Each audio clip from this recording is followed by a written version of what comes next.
Welcome to Chapter 2 of Word. Some of the key points that we will be covering in here is how you can modify a style, and then if you do that, then all instances of that style in your document will change.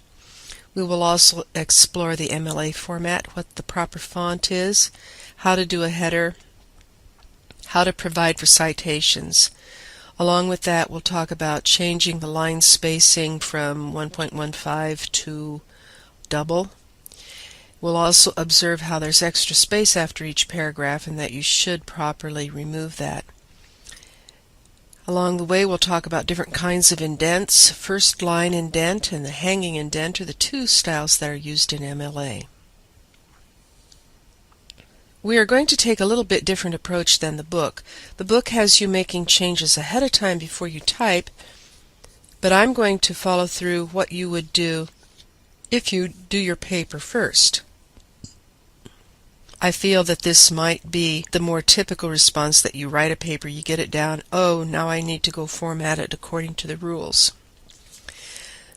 To give proper citation, this paper was written by my daughter when she was a sophomore in high school or junior, and looking at it, I'm pretty sure that she probably unconsciously copied some people's ideas. That happens, especially at that age.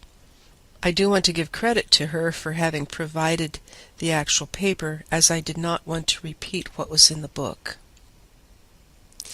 Alrighty, if you follow along on page 70, they say display the formatting marks.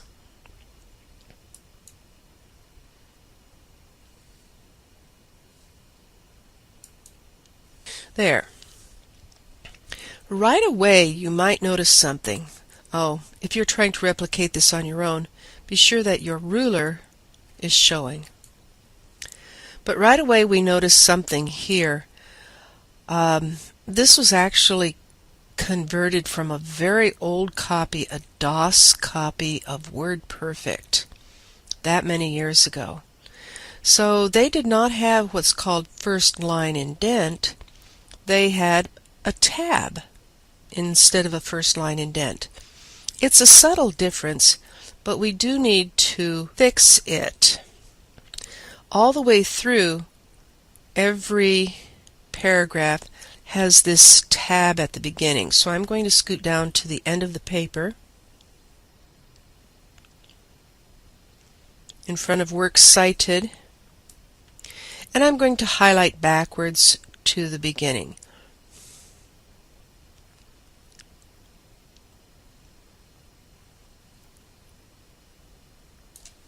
Okay. You will find that highlighting backwards sometimes works much better than highlighting forwards.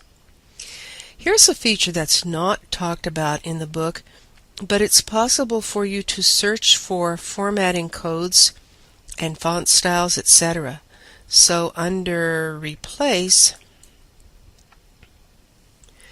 I'm going to click on More.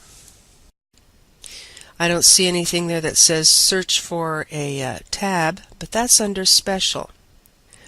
Under Format over there, you could search for things like bold, underlined fonts. There we are. Tab character. And I'm going to replace it with nothing.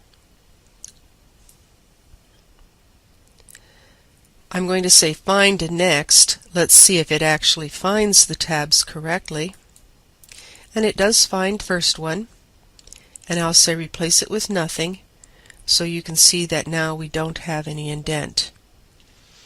If you are doing something like this that's a little risky, sometimes it's either just to simply replace one at a time. In my case, having given this lecture many times, I know that I can say replace them all, and it'll get, I was going to say about a dozen.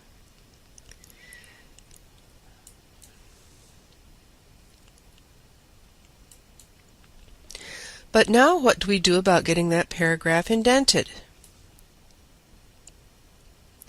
Down to the end again. And this time I'm going to highlight in a little bit different way. Holding down Shift, holding down Control, and tapping Home. I can hold down Shift again and come down. Play with that. Now, on our ruler bar here, we have a little symbol that means first line indent. It's the top one. If I drag it to the half-inch mark, then all of those paragraphs have been indented. All right. Now we'll kind of pick up what they're doing on page 71. We can see here that this whole thing appears to have been written in the normal style. If we were to go to the normal style, we could modify the font so that it would be the one that the professor wants, which happens to be Times New Roman 12 point. So let's follow through those instructions.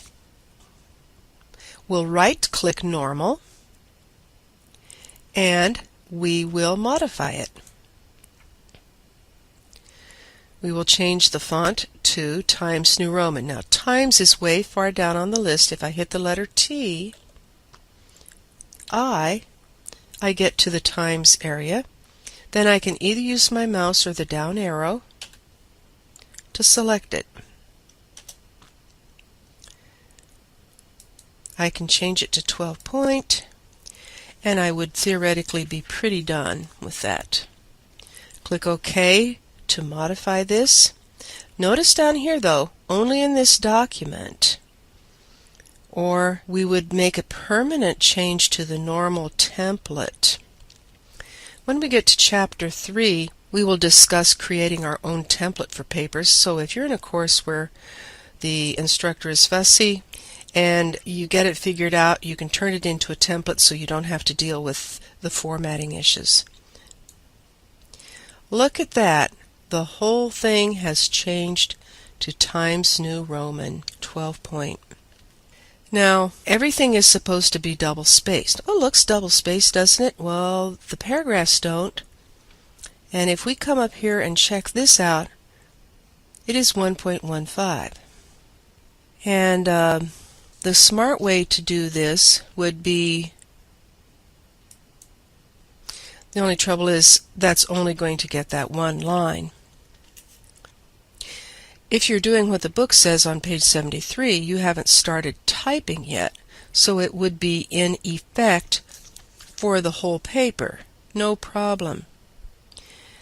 We've also got a problem with the extra space after it. For instance, in the first paragraph down here, can you see how the spacing between the paragraphs is bigger than the spacing within the paragraph? We need to remove that. That's done in the same spot.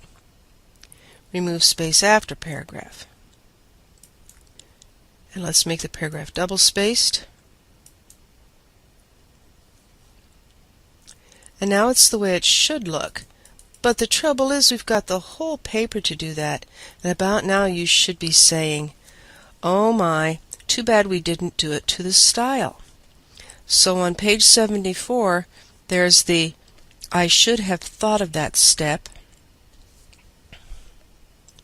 So right click, update normal to match selection. Boom. Everything's done. We have some problems. It should not have indented the title, but we can fix that.